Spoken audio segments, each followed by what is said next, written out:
It's that time. Let's get started. Good to see everybody. It's getting cold outside, so we're starting to... The good news is the heat's on inside. That's good. For those of you that have not paid for your book, I keep reminding you, please do that. Take care of it. All right? Get that taken care of. I don't want to have to hound you. All right, we are on lesson number 8 tonight. And continuing on, looking at the narrative, as your book is calling. I think that's a good idea. The narrative of the Bible. I know at times this might seem somewhat laborious, as a fancy word for lengthy and difficult, to walk through these particular accounts in the Bible. But if, as a Christian, as we believe that this is the most important book to us, right? This gives us a glimpse at a time in our history where God interacted with his people in a pretty unique way.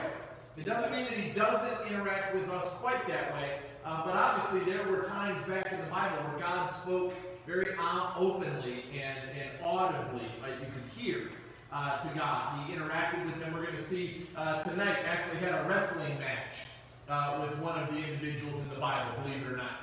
And so it's important for us to see this because we're going to gain insight and understanding of God that will help us today. I think one of the things that is starting to kind of percolate in my head as I think about the narrative of the Bible is God's presence. I don't know how you guys feel. I haven't had any long conversations with any of you about the pandemic right now or things like that. But I imagine that there are times where we get a little nervous about things. Maybe not the pandemic, but you know, how things are, the health of people that we know, maybe our grandparents, our parents, our friends, our neighbors. You know, there's things that can be a little unsettling about something like a pandemic. You guys have never been through a pandemic. I've never been through a pandemic. And so naturally there could be a sense of concern, an uneasiness, an instability in a way. And one of the things I believe that comes through loud and clear as we hear about God interacting with his people is he never, ever leaves them. Right? Now, it doesn't mean that the people of God get everything they want. I'm sure you guys could make a pretty lengthy list and said if God would say yes to every request you made, you just start going down the list. Right? I want a pony, I want a car, I want to, you know, be 6 foot tall and dunk a basketball, and I want, you know, whatever else. Well, that's my list. But the point is that we would do that and say, well, that's what God should be. We're like, no, God wants what's best for us. To be clear, guys, what does God want for all of us? Ultimately, what does God want? Eternal life. Eternal life. Heaven. Right? So if that is God's ultimate goal, understand that whatever happens in this life, right, as he interacts with us, that's where he's moving us. Okay? So, I don't know if you guys ever did this. My kids did this when they were little. Sometimes I'd ask them, what would you guys like for dinner? And my kids would say chocolate cake. Right? Some of you are going, that sounds good. Right? Chocolate cake for dinner. Okay, but you guys are old enough to know that a regular diet of chocolate cake really isn't all that good for you. Okay? Even though, you know, you're like, well, I really like chocolate cake though, right? I got a sweet tooth or whatever. If we gave children everything that they wanted, now apply that to God giving us, his children, everything we ask for, that wouldn't necessarily get us to heaven. In fact, I think it would get us farther away. Because we would think about, I want to feed the things that I want, those things become more important to me, and so forth, instead of what God wants, is what Shallow pointed out. God wants us to be in heaven one day, ultimately. So everything that God does with the people, of his people, that's what we're going to see as well. So, page 33, right? I could think about as we think about Israel to Joseph. Israel is what we think. What is Israel? What do you guys think of? What's Israel? Landry? God's chosen people. God's chosen people. Okay. Today, what is Israel? You're exactly right. It's God's chosen people. What is it today? Have you guys ever heard of Israel? It's It is a country, that's right, over in the Holy Land, exactly right. We kind of get lost sometimes when we're studying the Bible Bible, we're like, wait a minute, that word is in the Bible, but it's also a word today. It's a nation and a country and so forth. That's where most of the Jews reside now. All right, they're over in Jerusalem and things. That's a real, I don't want to say a real place. We know that. It's a real current place. It's not just words in the Bible from 2,000 years ago. There is a Jerusalem, and there is a Judea, and Israel, and so forth. So they're often at war with other countries in the Middle East, like Iran and Iraq and things like that, as the Muslims and the Jews fight back and forth. So Israel, here in the lesson 8, Israel refers to a guy. All right, so it's not just the people of God. Sometimes we use that term. This is actually referring to a guy. So from Israel, the guy Israel, to Joseph and Egypt. All right, and so we've got Joseph in the colorful coat. If you know Joseph, the favorite son of whom? Jacob. All right, so now you guys start to put some dots together. We're going to see a family tree tonight and see this as it kind of plays out right in front of us. So at the top it says not fair. If we talk about Joseph, we're going to get this idea that there are some things that maybe we would complain about if things weren't fair. People cheat and get away with it. Bullies pick on those who are smaller and weaker. Others are punished when they don't deserve it. I imagine all of you tonight could think of a time where something happened to you that's not fair.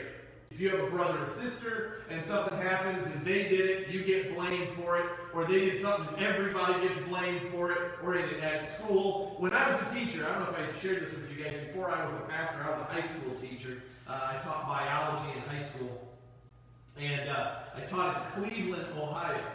And I used to joke around a little bit about my students, that anytime I call out one of my students for talking or messing around in class or whatever, they would always do the same thing, right? And they would always point, right? And the reason they would point is they would point to whoever else should be to blame, right? Like if they're talking and I look up and they're talking, I'm like, hey, I said no talking. You're like, right? They're like, blame them, right? They're to blame. It's not fair if I get in trouble. And so the characters we're going to see in the narrative tonight might often feel that same way. You know, God, it's not fair that I'm being punished for this. It's not my fault. I'm innocent. Okay? In many of the narratives in this section, we're going to look at several parts of it. Things happen that just don't seem fair. Now, when we say it doesn't seem fair, when you guys argue about whether something's fair or not, what do we base that on? If you guys ever say that's not fair, I think we all say that at some point in time. You didn't deserve it. You didn't deserve it. But if I said it's not fair, what am I basing that on? How am I gauging it? How do I measure it? Landry? That they didn't do good justice in your mind. Oh, there you go. That's the phrase I'm looking for. In your mind, right? Fairness is what I think it is, right? If I came in here and had a bag of Halloween candy, okay, it's not that far away from Halloween. I'm here a month or so. But let's say I still have a bag of candy, and I give it to everybody but Micah, right? I would imagine Micah would go, yeah, that's not fair, okay? Now, fairness to Micah is everybody ought to be treated the same. I would agree with you, but if that's what we were talking about. But what if I thought, I want to give candy to everybody that's not wearing a hat? Right? So quickly he takes his hat off, right? But my point is that if I thought that was fair, everybody who's not wearing a hat should have candy, but anybody who doesn't wear a hat, or what is wearing a hat, doesn't get it. That's what I think is fair. You can see how we differ, right?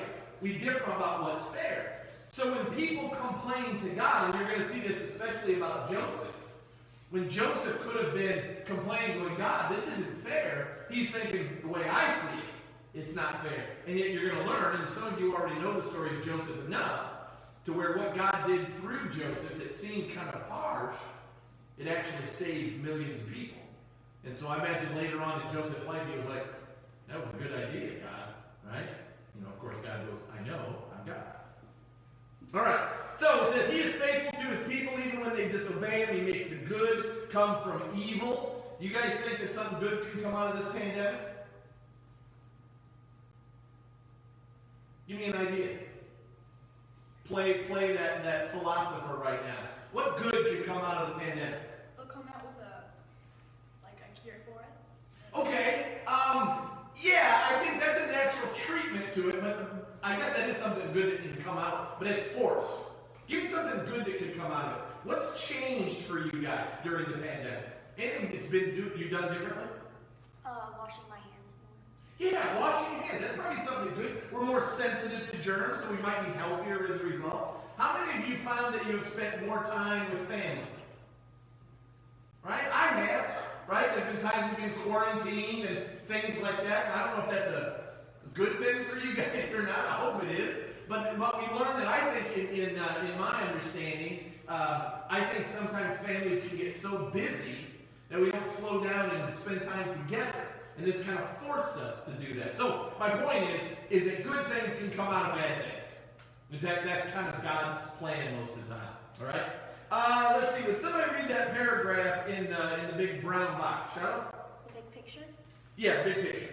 After tricking his father into giving him the blessing of the firstborn, Jacob flees to his uncle's house to Haran to escape his brother Esau's murderous rage. On the way, Jacob has a dream where the Lord himself renews the covenant promise that was made to Abraham and Isaac. In Haran, Jacob meets the love of his life, Rachel, and works 7 years to earn permission to marry her. But the deceiver is deceived by his uncle, and Jacob unwittingly marries weak-eyed Leah. Jacob works 7 more years to marry Rachel. Rachel and Leah compete for who can bear the most sons. After another 7 years, Jacob and his large family leave Laban and return to face Esau, who surprisingly has forgiven Jacob.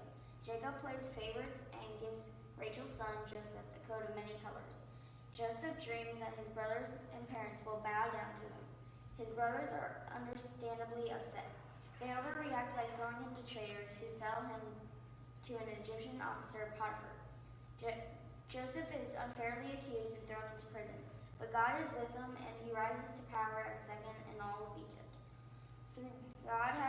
Through God-given wisdom, Joseph saves thousands of people from famine, including his own family, who eventually come to live in Egypt. Joseph forgives his brothers, saying, "As for you, you meant evil against me, but God meant it for good, to bring it about that many people should be kept alive, as they are today." Very good. Well done. Well done. So now that's just an overview. We're going to kind of piece that together a little bit. So if you guys remember last week, just to review, we have these two individuals, Abraham and Sarah. You guys remember the two characters? They're 100 years old when God finally blesses them with a son, and the son is Isaac. Okay? And if you remember, before Abraham and Sarah, what were their names? Abraham and Sarah, what were their names? Abram and Sarai. Yeah, very similar. But Abram and Sarai, God changed their names to Abraham and Sarah. They have their heir that God says you're going to become a great nation. And then God makes this promise to Abraham. You guys tell me what this means. God makes a promise to Abraham that through you, right, nations will be blessed. Those that bless you will be blessed. Those that curse you will be cursed. What's God talking about? Do you remember? If he says that you're going to be a father of a great nation, lots of people, and then he says everyone who blesses you will be blessed, anyone who curses you will be cursed, who's eventually going to be an offspring of Abraham's line? What's the right answer in confirmation? Jesus. So he's saying that through you, the Messiah is going to come. We're going to see that even get closer tonight. Right? We're going to talk a little bit more specifically about which tribe of Israel, right, or Jacob, is going to be the one where Jesus will arise from that. So that's just an overview, so I'm not going to spend a lot of time on that because now we're going to look at it in detail. Turn the page, 34 and 35. Have it both open together. I know sometimes you guys fold those under, that's fine. But leave it open together. That way you kind of see that dotted line and kind of see where this story starts to go. So we're going to look through, in little pieces, Genesis 28 through 50. That's chapter 28 through chapter 50. We're obviously not going to read the whole thing because that would take us a very, very long time. So we're going to just do this piece at a time. So open up your Bibles to Genesis chapter 28. Genesis chapter 28. If you guys are watching from home, get a Bible, Genesis chapter 28, and we'll begin with verse 10. Okay, so we've given the overview we've got Abraham and Sarah have their son Isaac. God says, take Isaac up onto the mountain and sacrifice him. You guys remember the story? He takes him up there. He's about to sacrifice him. God says, stop, through an angel, and provides a ram as a sacrifice instead of Isaac, much to the relief of Abraham. And then Isaac then is the heir. And then Isaac grows up, and he has two sons, Jacob and Esau. They're twins. If you remember, who's the oldest? Esau is the oldest. Now, the way in biblical times it works, the inheritance goes to the eldest in what we call a double portion. Okay? So, even though this isn't the way we do it today, ladies, you wouldn't get an inheritance. Right? Now, what it does mean is the parents would always put together, maybe you guys have heard of this, a dowry. That way, when you get married, that dowry goes with you. It's part of your family's possessions and wealth, I guess, to kind of go with you to start your life. Kind of like a savings account, if you want to kind of think of it that way. But the inheritance, biblically, would always go to the son, and the reason it went to the son was they would carry on the name. Kind of like today, right? The woman often, today, it does change a little bit sometimes, but the woman often takes the last name of the man she marries, okay? And so that's kind of what's happening, biblically speaking, anyhow. So, as Esau deserves the blessing of Isaac, his father, Jacob wants it, right? Because he wants the benefit. So he's a little bit of a trickster, right? If you would kind of think of it this way, if you guys are into Marvel comics and the movies, he's kind of like Loki, right? Jacob, you kind of know who that is in the Thor movies. If you don't know what it is, unimportant, right? I always try to find those books. It's something you get, right?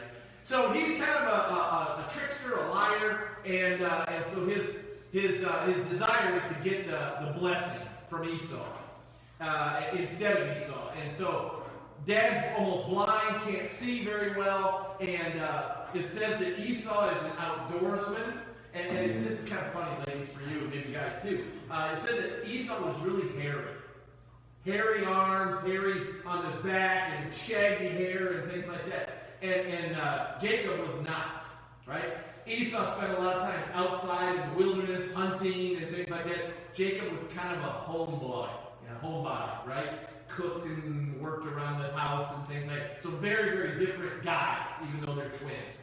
So in order to trick Dad into giving Jacob the blessing, his mom, right, kind of helps trick him, has him dressed in lamb's wool. So he's all hairy and fuzzy and stuff like that. So when he comes up to his dad touches his arm and goes, oh, it's Esau. But it's Jacob just in a big kind of furry costume. And he gets the blessing, and as a result of that, Esau's furious, right? And because the blessing was rightfully his, being the eldest, and so forth, and Jacob runs for his life. And he goes and stays with his uncle Laban, all right? And when he stays and lives with his uncle Laban, he falls in love with Rachel, wants to get married to Rachel. Laban says, sure you can, but you got to work 7 years for me first. You got to earn it, right? So he does. Gets hired on with Laban. Laban works him hard for 7 years. The night of his wedding, bride is wearing a veil and the head covering and everything like that. And he says, I do. And she says, I do. And he lifts the veil, and it's her sister. Right? And it says it's Leah. Now, when you're reading that, it says Leah is soft on the eyes, okay, or weak on the eyes. It means that she wasn't good looking, right? Now, that's kind of a very callous thing to say. You shouldn't worry about those things. But to Jacob, it meant a really big deal. He's like, I got the ugly one, right? Now, ugly's kind of harsh, but that's basically what we're saying. Like, well, she's not pretty. I like Rachel. Rachel's pretty, okay? And anyhow, so he says, listen, you tricked me. I want Rachel. Okay? And so, anyhow, Leah, we're not making fun of you. Her sister's named Marjorie. Yeah, you feel free to poke her, right? You feel free to poke her later. So, the idea is that he works 7 more years to earn the right to marry Rachel. He gets Rachel as a wife. Now he has 2 wives. Because again, remember back in the Old Testament, they kind of practiced sometimes they had more than one wife. Again, they want to have sons because the son carries on the name. And so you have Leah and Rachel. They're kind of competing who can have the most boys. Because the more boys you have, it's kind of like it's kind of like your reputation, your position in nature, right? Like one of the reasons, remember we talked about Abraham and Sarah couldn't have any kids? They looked down on them. They're like, well, you can't have kids, right? And that's, people would look down and kind of frown at that. People that have lots of kids, they're like, wow, you're blessed. Okay? It's just kind of how they see it. Anyhow, so that's what's all happening. So, that catches us up. Jacob's kind of running for his life. He's afraid of Esau because Esau's really angry, going to kill him. And runs for his life. And as he's running, he stops at this place and decides that he's going to lay down, and he has this really cool dream. So, Genesis 28, beginning with verse 10. Parker, let me have you read just the first 6 verses, 10 through 15. Jacob left Beersheba. and went towards Haran. Haran. Mm-hmm. And he came to the Certain place. and he stayed there that night, because the sun had set, taking one of the stones of the place. He put it under his head and laid down. In that place he slept. And he dreamed, and behold, there was a ladder set up the earth, and the top of it reached heaven. And then behold, the angels of God were ascending and descending on it. And behold, the Lord stood above it, and said, I am the Lord, the God of Abraham, your father, and the God of Isaac. The land on which you lie, I will give to you and your offspring. Your offspring shall be like the dust of the earth. You shall spread abroad to the west and to the east and to the north and to the south. And in your offspring shall all the families of the earth be blessed. Behold, I'm with you and will keep you wherever you go, and will bring you back to this land. For I will not leave you until I have done what I have promised. Very good. Thank you, Parker. So he lays down, has a dreams that there's a ladder, right, from the ground all the way up to heaven, and then there's angels going up and down it. And God is up above. By the way, when you see the word Lord, all in caps, right, in your Bible, what does it mean? That's another word for what? Lord with all, it's what? It's Yahweh, that special name for God. You should remember that. When it's L-O-R-D, all in caps, that's Yahweh, right? And that's that special word for God that the Jews wouldn't speak out loud. That's why they would use the word Lord. They would go, that's kind of code for, right? Again, to reference a movie, Harry Potter, the name that shall not be spoken. Right? Now that was for the other reason, because he was evil, right? But this is, don't say the name of God. We're so reverent, we're so respectful of God. Don't even say it out loud. Okay? So let's see. Anna Joe, would you pick up at verse 16, please, all the way through 22? Then Jacob awoke from his sleep and said, Surely the Lord is in this place, and I did not know it. And he was afraid, and he said, How awesome is this place! This is none other than the house of God, and this is the gate of heaven. So early in the morning, Jacob took the stone that he had put under his head and set it up for a pillar and poured oil on top of it. He called the name of the place Bethel, but the name of the city was Luz at first. Then Jacob made a vow, saying, If God will be with me and will keep me in this way that I go, and will give me bread to eat and clothing to wear, so that I come again to my father's house in peace, then the Lord shall be my God. And this stone, which I have set up for a pillar, shall be God's house. And of all that you give me, I will give a full tenth to you. Okay, so here's this beginning of worship. This is actually probably one of the first times that worship of God takes place, right?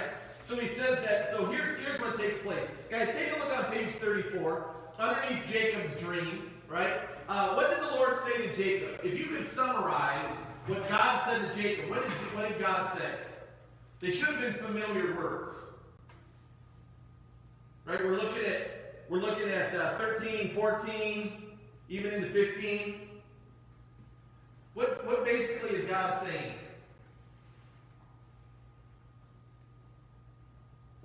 You should have heard these words before from Abraham, or to Abraham. Leonard? You will have many descendants. Yeah, he's given the same promise that he gave to Abraham. So write that down, right? God renews the promise, or what's a fancy word for promise in the Bible? Covenant. Covenant, very good. God renews the covenant, or the promise he made to Abraham. So you're just putting this underneath Jacob's dream. There's those two questions at the end of that little paragraph. So he renews the covenant, right? And what was Jacob's response? When you look at verse 16, what's he say? Surely what? Surely the Lord is in this place, and I do not know it. Perfect, right? So what he says is, I believe God is with me. Okay? Jot that down. I believe that God is with me. If you want, put L-O-R-D all in caps, just to remind yourself. Or put it in parentheses afterwards. Just so you understand that that's what's being said. Okay? So, Jacob has a dream. The same promise that was made to Abraham, the same promise that was made to his son Isaac, is now the same promise that's made to Jacob. Right? So a lot of times in the Old Testament, you'll hear God, as he talks to his people, says, I am the God of Abraham, Isaac, and Jacob. You'll hear those three names over and over. What God is saying to people, and now you know this, he's like, I am the God of a promise. And that promise is still true. Okay? For instance, have you guys ever done a trust fall with a group of people, right? I'm not going to ask you to do it, Ava, but it would be fine if we did. If I had Ava stand up here, and if you guys don't know what a trust fall is, you stand straight, cross your arms over your chest, and you fall back and somebody catches you. Okay? Now, what makes it really unnerving for you is you're just not sure the person behind you is going to catch you.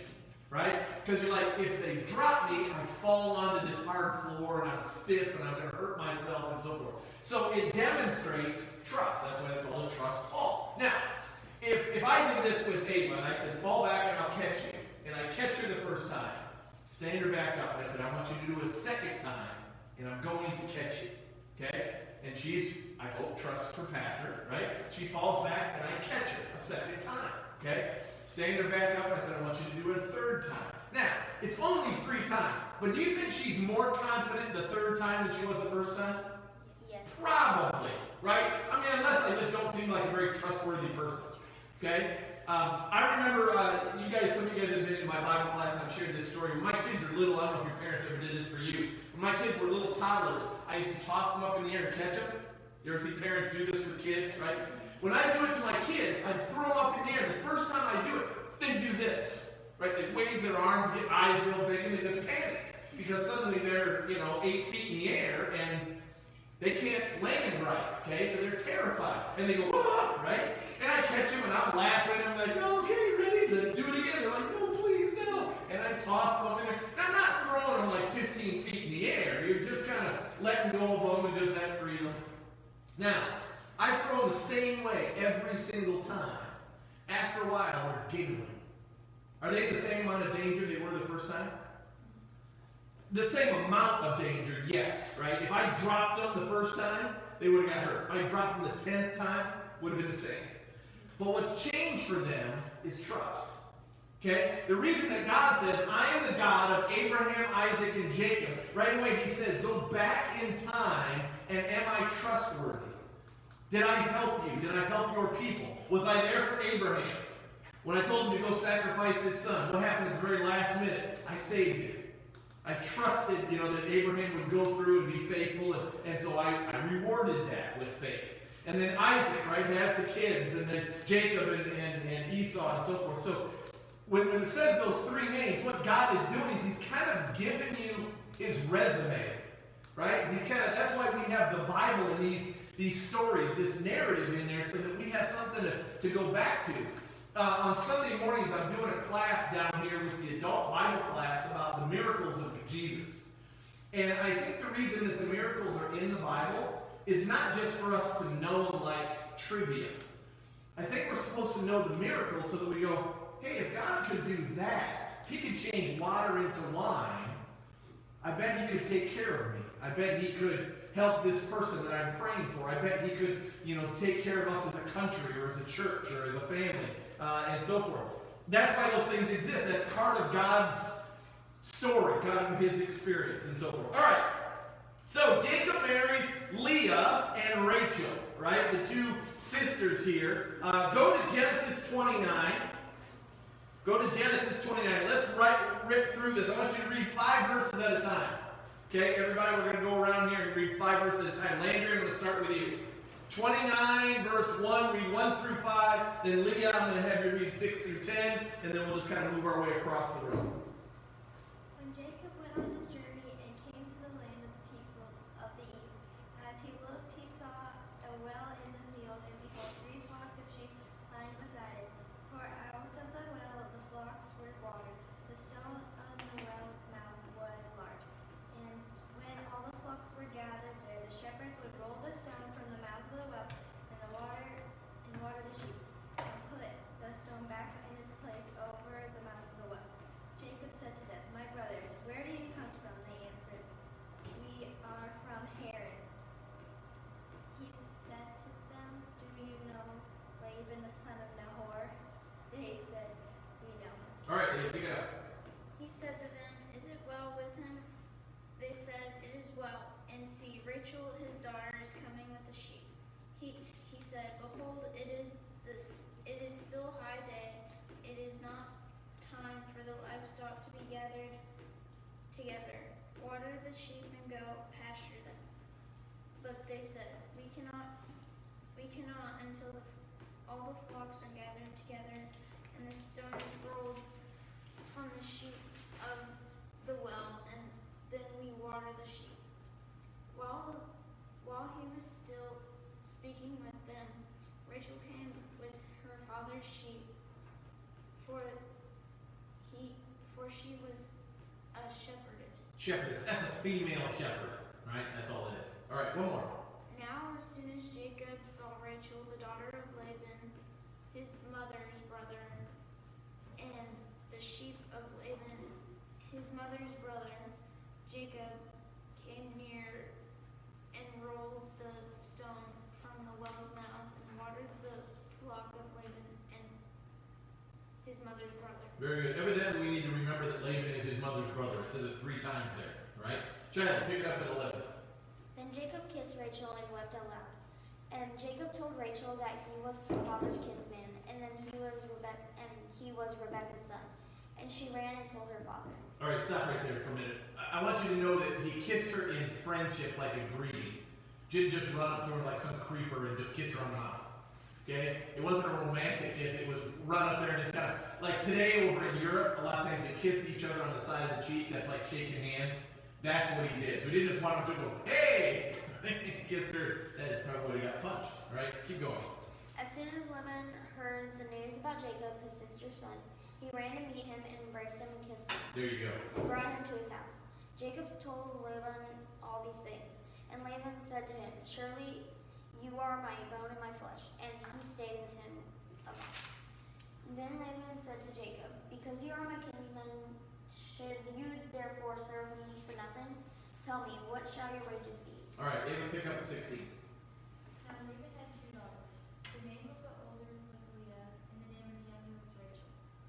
Leah's eyes were weak, but Rachel was beautiful in form and appearance. Jacob loved Rachel, and he said, "I will serve you 7 years for your younger daughter Rachel." Laban said, "It is better that I give her to you than that I should give you to any other man. Stay with me." So Jacob served 7 years for Rachel, and they seemed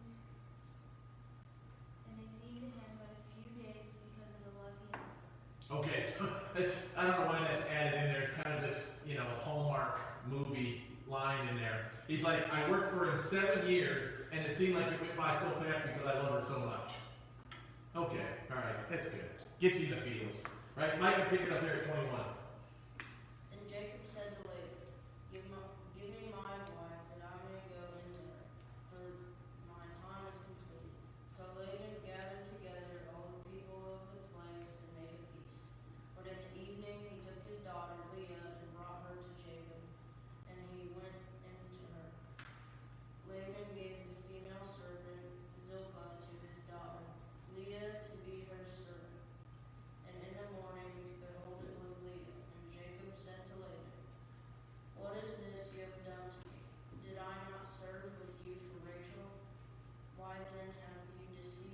Good. All right, Connor, finish it up.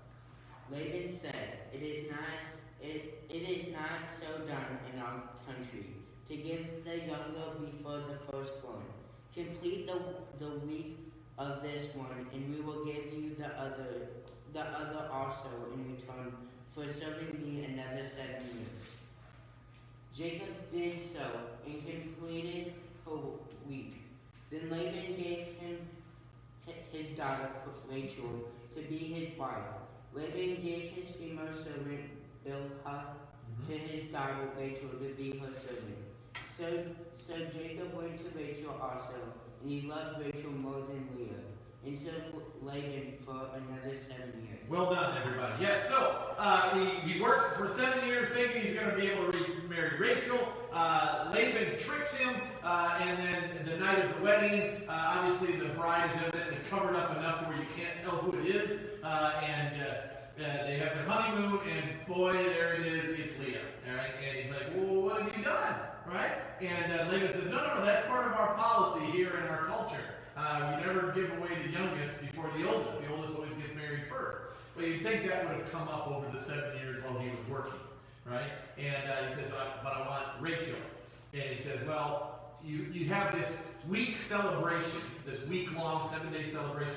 You know when Jesus went to did the miracle of changing water into wine? He was at a wedding celebration.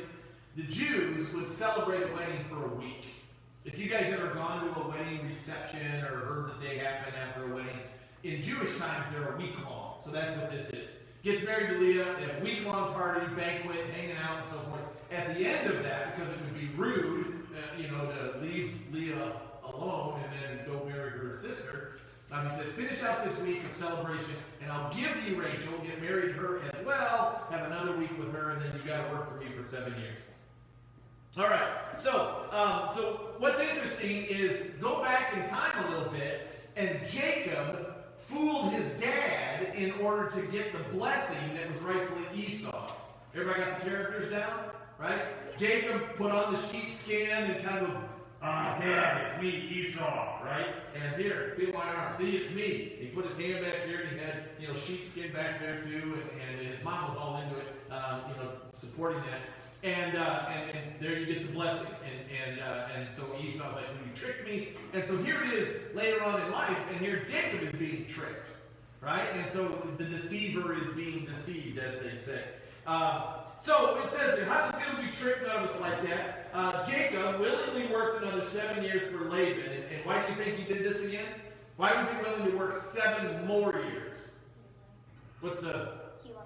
He likes her. That's it. Yeah. He likes her. He loves her. It says it was like no time at all, and then even afterwards he wasn't all that excited about it. Now, everybody take a look at that family tree in the middle. This is going to be good news for Leah, right? That we're poking fun at Leah here in the story. This is good news. Okay? Right? You guys see all the way at the bottom? Who's the person at the bottom of the family tree? Jesus. Okay? Jesus is related, going backwards up the arrow to King David, right? Back that all the way up to Judah, and that is the son of whom? Leah, right? So even though Rachel kind of gets this great nod as being the beautiful one and the one that Jacob wanted, Jesus actually comes from the line of the eldest daughter of Laban, that being Leah, all right? And so you can see Jacob has 4 wives. Now, if you caught that in the story, Laban gave each of his daughters a servant, right? A servant girl, right? Leah got a girl named Zilpah that helped her out. Rachel got a girl named Bilhah, okay? Those also, because of the Hebrew culture, were also kind of considered Jacob's wives, right? So he kind of has 4 wives. I don't know why they thought that was a good idea, right? I think that would create such competition and ego and all those things, which it did many times. Like if you guys have heard the story of Solomon, right? In the Bible, wisest, most powerful. He had almost 1,000 wives and concubines and things like that. Women in his family. And I can't imagine how you even talk to that many people meaningfully. John? Our teacher at school, she put it as since Rachel couldn't have any kids, then they went to the servant, and then Leah's like, Correct. that's not fair. Yeah, in fact, they were competing, right? And just kind of like you probably compete with your brothers or sisters, right, or friends. Leah and Rachel, now that they're both wives to Jacob, they're like, what are we going to compete over? Sons. Who can have the most sons, right? Now, you can see in this family tree, initially, Leah's kind of got a beat. Okay? If you guys see the numbers over Reuben and Simeon and Levi and Judah, those are the first 4 sons of Jacob. So Leah's got a beat 4-0. Okay? 4 boys to Leah, none for Rachel. And so Rachel says, well, since I can't have any sons, have my servant, because she's mine. So it's kind of like having sons by, what we'd say, by proxy. You're kind of a substitute wife, right, to him. And then, so Bilhah has Dan and Naphtali. You guys see them there on the family tree? So that's 5 and 6. So she's like, so I have 2 and you have 4. I'm catching up. And so Leah doesn't want to be beaten, so she gives her servant girl Zilpah to her husband Jacob. And they have 2 sons through them, Gad and Asher. Funny names. Gad, right? Later on, then Leah has 2 more sons, Issachar and Zebulun. You guys see them all there? And then finally, Rachel has some sons. Has Joseph and Benjamin. Okay? So Rachel, it's a long time coming, finally gets some sons. Now, if you're keeping track, she still doesn't win, right? Not that that's important, but obviously Leah was, running after that. But anyhow, so that's kind of where you see things come. You guys see who comes from the line of Levi? Some people that are important. Moses, Aaron, and the Levites and the priests all come from that line of Levi. That's why they're called Levites. Levi. There's the connection to it. Okay? From Judah, if you guys remember, sometimes at Christmas time we talk about Jesus comes from the tribe of Judah. He's the Lion of Judah. That's talking about his family tree. These days, you guys, we do that thing. What do you do where you send away your blood sample to get your Ancestry.com? You guys see those ads on TV? It's kind of the same thing when you kind of go, well, what's my ancestry? They would do that often in biblical times. I guess we kind of still do it now. When people say, oh, I have an ancestor that was a king in England, or I have an ancestor that was, an important person in the government. Anyhow, so you guys kind of get an idea of who's who there. So let's keep going. Jacob ended up with 2 wives, Leah and Rachel, but he loved Rachel more. I'm looking at the very bottom under sibling rivalry. God had mercy on Leah and gave her 4 sons. Rachel became jealous because she couldn't have children, so she gave her servant to Jacob as a wife. The servant had 2 sons, that's Bilhah. Then Leah gave her servant to Jacob. Notice this competition, right? It's just weird, right? Leah gave her servant to Jacob, and that servant had 2 sons, that was Gad and Asher. Leah had 2 more sons, that was Issachar and Zebulun, and a daughter, right? So finally had a girl. Finally, God granted Rachel a son, Joseph. Later on, Rachel had another son, Benjamin, but she actually died in childbirth. So she died giving birth to Benjamin. All right? So Benjamin is the youngest. Now, if you remember the story, and I'm jumping ahead here, when Joseph is in Egypt, and they come and they need food, and they don't know that it's Joseph, and he says, and remember who he frames?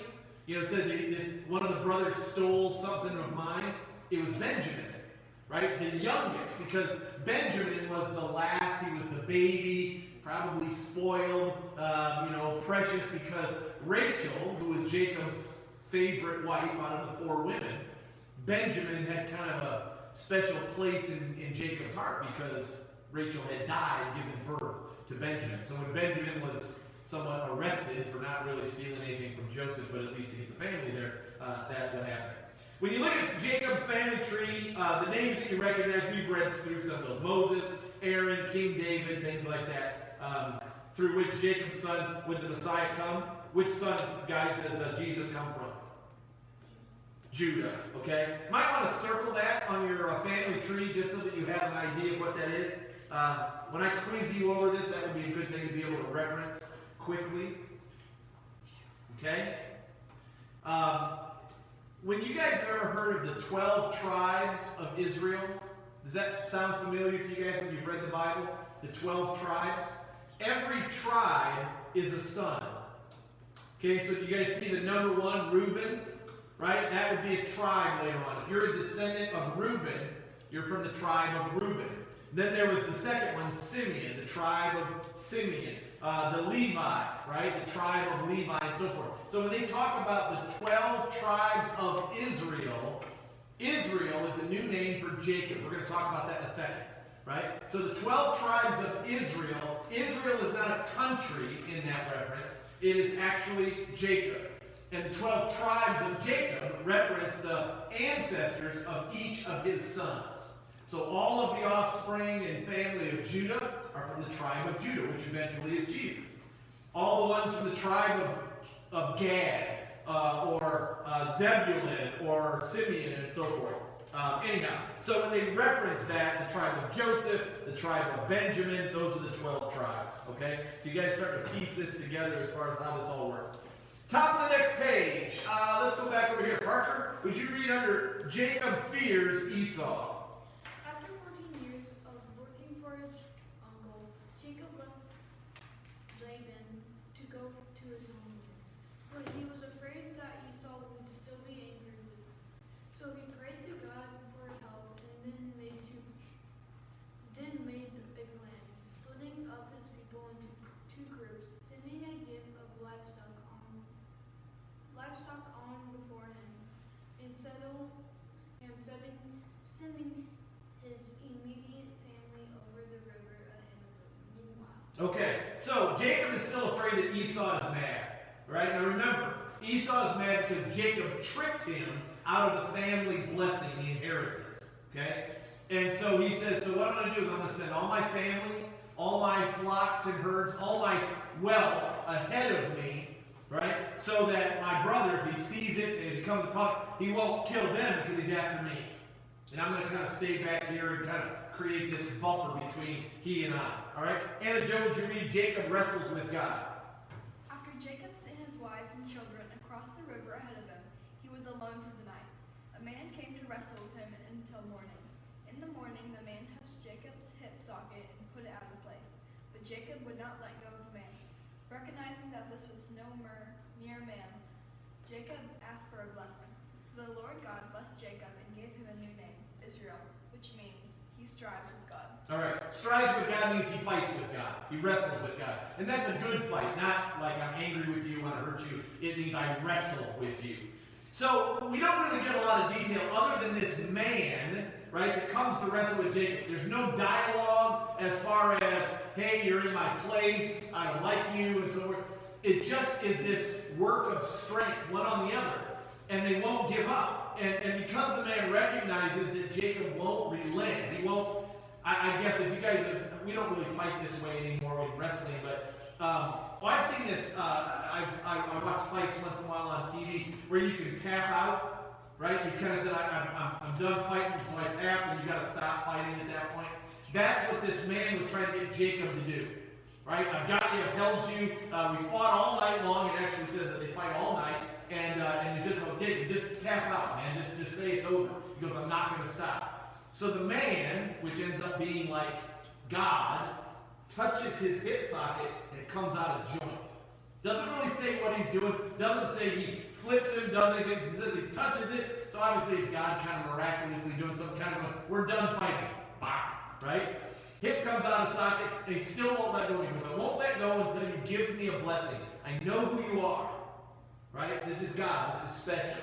And then God says, fine, I will give you a blessing and I'll give you a new name. You are now going to be called Israel. Jacob is no longer your Israel. Kind of like Abram to Abraham. Okay? From Cephas to Peter, or from Saul to Paul. Name changes are important because names mean something. Right?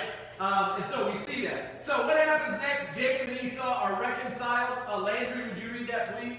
Jacob and Esau are reconciled. Jacob, limping from his encounter with God, humbled himself as he drew near Esau, blowing 7 times to his brother. But instead of being angry, Esau ran to meet him, weeping tears of joy and forgiveness. Think of the time when someone forgave you. How did that feel? What difference did it make in your relationship with him or her? Right, I imagine all of us can kind of understand what that would be like. When you forgive someone or receive forgiveness, does it strengthen or does it harm your relationship? What does it do? When you receive forgiveness or you give forgiveness, does it strengthen or does it harm it? I would think it strengthens it, right? There's a deeper relationship. You know when you've had a friend or maybe a brother or sister, maybe even a mom or dad, where you've got to go, I got to ask for forgiveness. I'm sorry about that. Like, I forgive you. That's a better feeling than, no, I don't forgive you. I'm still angry with you, right? I'm still hurt about this, right? So it strengthens that. So when Esau forgives Jacob, that's a huge deal. All right, 33, Genesis 33. Open your Bibles there, please. Pick up at verse 1, and let's read 4 verses apiece. Landon, did we leave off at you or did you read? I Just read it. Leah, would you pick up at verse 1 of chapter 33? Read 4 verses for me. And Jacob lifted up his eyes and looked, and behold, Esau was coming, and 400 men were with him. So he divided the children among Leah and put the 2 female servants. And he put the servant with their children in front, then Leah with her children, and Rachel and Joseph last of all. He himself went on before them, bowing himself to the ground 7 times before he came near his brother. But Esau ran to meet him and embraced him and fell on his neck and kissed him, and they wept. Okay, so it says that Jacob, as he approached his brother Esau, he is afraid. He's with 400 men that Jacob is going to get it. Right? He said he's finally going to pay for tricking him. And so he puts all his wives and his children kind of up front, right? Kind of like, look at my family's here, right? They're not soldiers and things like that. It's my family. And he comes up, and you can imagine he's bowing. It says he bows 7 times. He shows humility, right? And humbleness and vulnerability. It's kind of like a dog. When a dog is in trouble, right, their ears go down, their tail go between their legs, and they kind of skulk over here. They don't look threatening that way. It's kind of what Jacob was doing. He's like, hey, brother, don't kill me. You got 400 guys with you. It's not 400 members of his family. They're not out for a picnic, right? They're working and so forth, and so this could have been bad. And of course, then Esau forgives him, runs up, kisses him, hugs him, and so forth. Shiloh, pick up there at verse 5. And when Esau lifted up his eyes and saw the woman and the children, he said, Who are these with you? Jacob said, The children whom God has graciously given your servant. Then the servants drew near, they and their children, and bowed down. Leah likewise and her children drew near and bowed down. And last Joseph and Rachel drew near, and when they bowed down. Esau said, What do you mean by all this company that I met? Jacob answered, To find favor in the sight of my Lord. But Esau said, I have enough. My brother, keep what you have for yourself. Keep going. One more. Go to 11. Jacob said, No, please. If I have found favor in your sight, then accept my present from my hand. For I have seen your face, which is like seeing the face of God, and you have accepted me. Please accept my blessing that is brought to you, because God has dealt graciously with me, and because I have enough.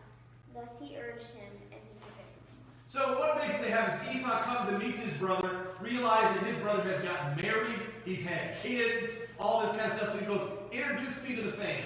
That's basically what all that dialogue is about, right? Introduce me to the family. Well, this is my wife, Rachel, she's my favorite.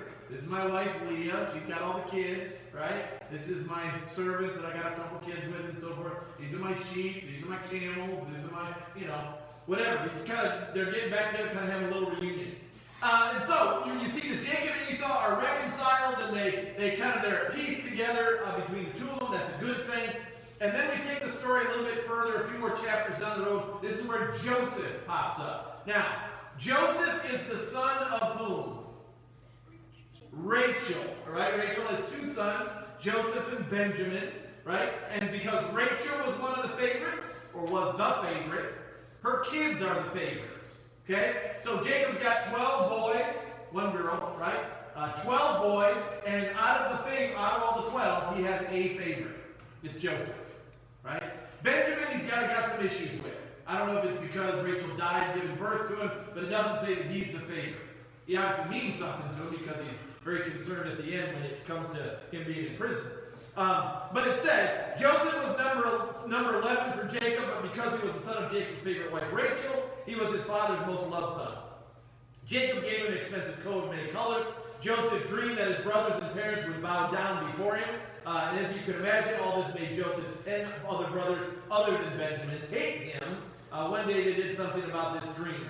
Now, I'm not going to read that because we're running a little bit shy on time, but as he goes through this, they try to sell him. He goes into Potiphar's house, and then he's got this issue of he gets lied about as far as he went after Potiphar's wife, as far as he tried to grab her, right, in an inappropriate way, and she lies about it, and then as a result, Potiphar goes, "You can't do that in my house to my wife, so off to jail you go."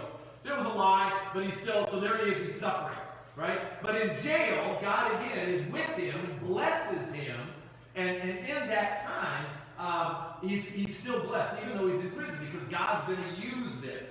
He has more dreams to interpret, things that are going to lead him out of jail, and eventually all the way up to being Pharaoh's right-hand man. And through dreams of Pharaoh, right? The Pharaoh has this dream about this 7, right? That it turns out to be, there's going to be 7 good years in Egypt, a lot of productivity, right? And there's going to be 7 years of famine, no food, no water, drought, all this. And so he says, here's what we should do. In the 7 years where everything's really good, save it up, right? It's kind of like if you guys were going to go on vacation to Disneyland, and your parents said, you have to provide your own, spending money. And they said, so we're going to give you jobs around the house for 7 weeks. And then for 7 weeks after that, no jobs. And you're like, okay, so I need money to really, for, the vacation, but I only got 7 weeks to save my money, and 7 weeks where I can't make any money. So you take that 7 weeks that you make money, and you save it. You don't spend it like crazy, because in the 7 weeks when you can't make it, you're like, no, I can't get any money. And that's basically what they do. All right, so here's what I want you to do for this week. Everybody listen up. You guys are starting to slip on your assignments a little bit. Bottom of page 35. Right where it says God at work. Okay? I want you to put a little box around that. God at work. Down all the way to the bottom where it says Genesis 46, 2 through 4. Do I see me that right? Got it? So God at work on page 35, lower left. Make a big square around that. I would like you to answer those questions on a piece of notebook paper, not in your workbook. Okay? Not in your workbook. It's too small in there. It's too tight. And so that also goes for those of you that are watching online. Page 35, God at work. There's 5 passages. I want you to take a look at how God worked through the circumstances in Joseph's life and explain it briefly. Tell me what happened there. How did God work through the circumstances in Joseph's life? So it all revolves around Joseph. Every answer ought to be something about Joseph. Don't go off on a tangent and go, oh, Potiphar was a great guy and had a cool house and so forth. It has nothing to do with Joseph. Okay? Make sure it focuses on Joseph. Any questions on that? You guys know what I'm looking for? So when you get it done, as always, guys, snap a picture of it, send it to me, email it, text it. You guys have all that information. I've sent those things a dozen times, I think, to your folks by now, so you should have that. Any questions? Shiloh. So what questions do we answer? Those 5 verses at the bottom, you're going to answer the same question for each one. And it's right above it. It says, look how God worked through the circumstances in Joseph's life. You see that sentence? That's what you're going to answer. So in Genesis 39, 1-2, this is how God worked through Joseph's circumstances. Genesis 39, 19, 23, this is how God used that. So it's all going to revolve around Joseph, but you're going to look at 3 different passages. And then you get a good idea of where we are. Okay?